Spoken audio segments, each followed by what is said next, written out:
আসসালামু আলাইকুম। কেমন আছেন আপনারা? আমি ইঞ্জিনিয়ার মোনাব্বির আহমেদ খান। আজকে আপনাদের সাথে USA visit visa B one B2 নিয়ে কিছু খোলামেলা আলোচনা করব। রিসেন্টলি বেশ কিছু টপিকস নিয়ে কথা শুনতেছি, দেখতেছি, বিশেষ করে বিভিন্ন ব্লগে যে বিশ্বকাপের টিকিট কাটলেই নাকি ইউএসএ ভিজিট ভিসা কনফার্ম। সেটা দেখে মনে হলো যে আপনাদের সঙ্গে কিছু এটা নিয়ে আলোচনা করা উচিত। তো রিসেন্টলি যেটা হয়েছে যে ইউএসএ তে আপনারা জানেন যে জুন মাসে টি-20 ওয়ার্ল্ড কাপ হওয়ার কথা রয়েছে, ওখানে বাংলাদেশ একটা পার্টিসিপেন্ট কান্ট্রি। এখন সেখানের টিকিট কাটলে বা খেলা দেখার টিকিট কাটলে দুইটা খেলা আপাতত প্রথম রাউন্ডে ইউএসএ তে হওয়ার কথা। অনেকেই বলতেছে ভিজিট ভিসা কনফার্ম নাকি। তো অনেক ভাই আমাকে প্রশ্ন করে যে আমাদেরকে একটু বলেন এই বিষয়টা নিয়ে।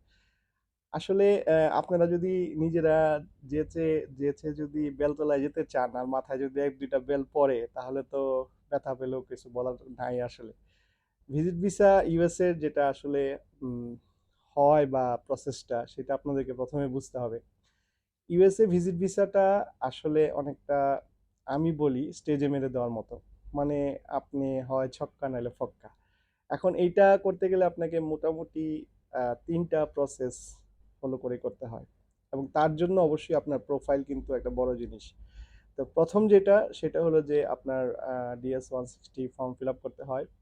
দেন আপনাকে সেই ফর্ম ফিল আপ করার পরে সিজিআই প্ল্যাটফর্মে এসে আপনাকে সেখানে আপনার আরেকটা প্রোফাইল তৈরি করতে হয়, এবং পেমেন্ট গেটওয়েতে পেমেন্ট কনফার্ম করতে হয়। তার 72 ঘন্টা পরে পেমেন্ট কনফার্মেশনের পরে আপনি অ্যাপয়েন্টমেন্টের জন্য ডেট কনফার্ম করতে পারেন।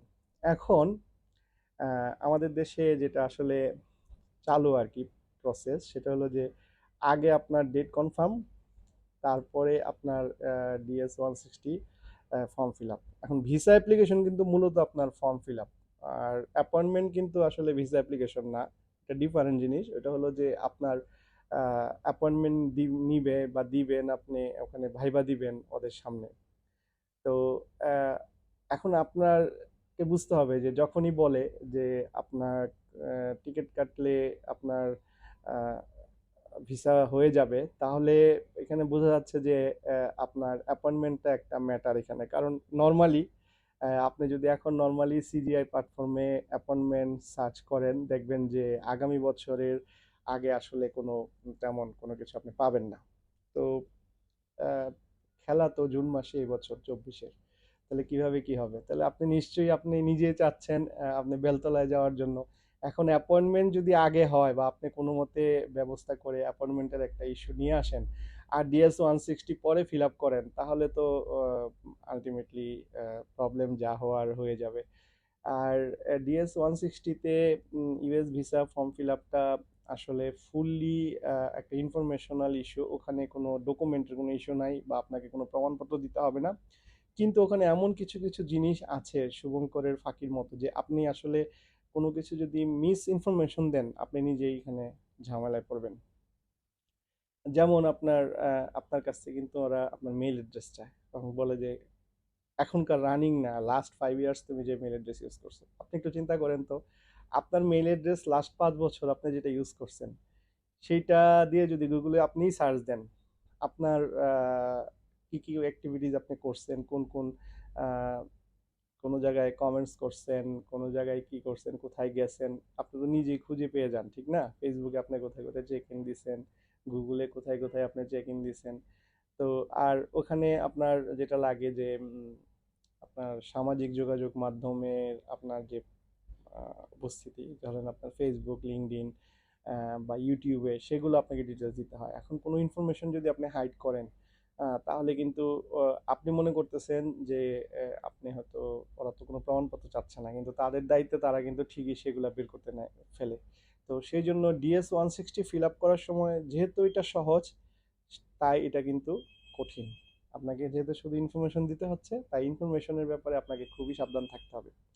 আরেকটা বিষয় এখানে আসে যে ইউএসএ ভিজিট ভিসায় আপনার কিন্তু কোনো ধরনের রেফারেন্স বা এটা দেওয়া খুব একটা জরুরি না। এখন আপনার প্রোফাইলে আপনি কোথায় গত 5 বছরে ভিজিট করছেন তেমন কিছু নাই। আপনার প্রোফাইল সফট মানে অতটা শক্ত না, কিন্তু আপনি আবার ওখানে বলতেছেন যে আপনার ওখানে একজন খুব কাছের রিলেটিভের আপনি রেফারেন্স দিলেন, সেটা আপনার জন্য কিন্তু ভালো নাও হতে পারে। তো সেই জন্য যদি আপনার রেফারেন্সটা, যাকে আপনি রেফার করতেছেন, সে যদি আপনার রেফারেন্সটাকে মানে রিয়েল রেফারেন্স না হয়, সে আপনার ফার্স্ট ব্লাড, আপনার ভাই বোন এরকম কিছু না হয়, তাহলে শুধু বন্ধু বান্ধব বা আমাকে চিনে বা আমি চিনি এই ধরনের রেফারেন্স আমার মনে হয় যে অ্যাভয়েড করে রাখাটাই বেটার। আপনি হোটেল বুকিং দিয়ে এবং এয়ারলাইন টিকিট বুকিং দিয়ে আপনি অবশ্যই আহ, আপনি কিন্তু অ্যাপ্লিকেশন করতে পারতেছেন, সেখানে কিন্তু কোনো প্রবলেম আসলে নাই। তো আমার কথা হলো যে আপনি ইউএস ভিসা অ্যাপ্লিকেশনটা আপনি অবশ্যই খুবই সাবধানতার সঙ্গে এবং রিয়েল কথাবার্তা, মানে আপনি কোনো হাইড করা বা ফেব্রিকেটেড ইনফরমেশন না নেওয়াই ভালো। আর অ্যাপয়েন্টমেন্টের ক্ষেত্রে যেটা হয় যে আপনি অ্যাপয়েন্টমেন্টে, আসলে এখানে আমাদের একটা কালচার চলে আসছে যে অ্যাপয়েন্টমেন্টের সময় আগানো, এটা নিয়ে অনেকে কোশ্চেন করে যে সময় আগানো ঠিক কিনা, কারণ যেহেতু এখন ফেসবুক খুললেই পাওয়া যায় যে অ্যাপয়েন্টমেন্ট ব্যবস্থা বিভিন্ন এরকম সেরকম। আমাদের কাছে যেটা মনে হয় যে এটা না করাটাই ভালো। অ্যাকচুয়াল আপনি যে ডেটটা পাচ্ছেন সিজিআই এর প্ল্যাটফর্মে, সেটা নিয়ে আগানো ভালো। হোক না একটু দেরি, ঘুরতেই তো যাবেন। আর যদি আপনি মাঝে মাঝে ঢু মারলেন, এক দুইবার আপনি চেক করলেন, অনেক সময় অ্যাপয়েন্টমেন্ট একটু চেষ্টা করলে নিজে নিজে আগায় ফেলা যায়। এটা আপনি রিশিডিউল হয়, অনেকে ক্যান্সেল করে, অনেকে চেঞ্জ করে। তো দেখা যায় যে সেক্ষেত্রে আপনি কিন্তু সহজেই অ্যাপয়েন্টমেন্টের স্কোপ চেষ্টা করলে আপনি ভালো একটা সময় আগায় নেওয়া যায়। কিন্তু সেটা কিন্তু আপনি নিজেই করবেন, কোনো টাকা পয়সা খরচ ছাড়া। এটার জন্য আপনার কারো দ্বারস্থ হওয়াটা আমরা প্রেফার করি না। এখন যে মূল কথাটা সেটা হলো যে ইউএস ভিজিট ভিসার ক্ষেত্রে আপনি যে তিনটা স্টেপ বললাম, সেটা ফিল আপ আপনি করলে প্রথমে আপনি DS-160, দেন সিজিআই কিতে আপনার প্ল্যাটফর্ম তৈরি করা, টাকা পেমেন্ট করা, এমবেসি ফি, এবং দেন আপনার অ্যাপয়েন্টমেন্টটা নেওয়া। এখন অ্যাপয়েন্টমেন্টে আসলে কি করবেন, যেদিন আপনার অ্যাপয়েন্টমেন্ট থাকবে সেদিন আপনি আপনার যেসব ইনফরমেশন আপনি আপনার ইয়েতে দিয়েছেন, আপনার DS-160-তে দিয়েছেন, সেই ইনফরমেশনগুলাই আপনি ভ্যালিডেট করার জন্য যা যা লাগে আপনার কাছে যা আছে, আপনি ধরেন আপনার টিন নাম্বার, আপনি ট্যাক্স পেমেন্ট দেখাইছেন, আপনি একটা চাকরি করেন দেখাইছেন, আপনি ব্যবসা করেন দেখাইছেন, সেইটা রিলেটেড প্রমাণপত্র আপনি নিয়ে যাবেন। আপনি নিজের বাড়ি দেখাইছেন, বাড়ির একটা কাগজ নিয়ে গেলেন, একদম পুরো দলিলপত্র সব নেওয়া দরকার নেই, একটা বেসিক ডকুমেন্ট নিয়ে গেলেন আপনি, যে আপনার এটা আপনার গাড়ি দেখাইছেন, আপনি আহ, আহ, সেটা আপনি যদি নিজস্ব যা যা আপনি ইনফরমেশন দিচ্ছেন সেটাই, আপনি হোটেল বুকিং দেখাইছেন, হোটেল বুকিং এর সেই দিনগুলোর হোটেল বুকিং আপনি দিয়ে নিয়ে গেলেন,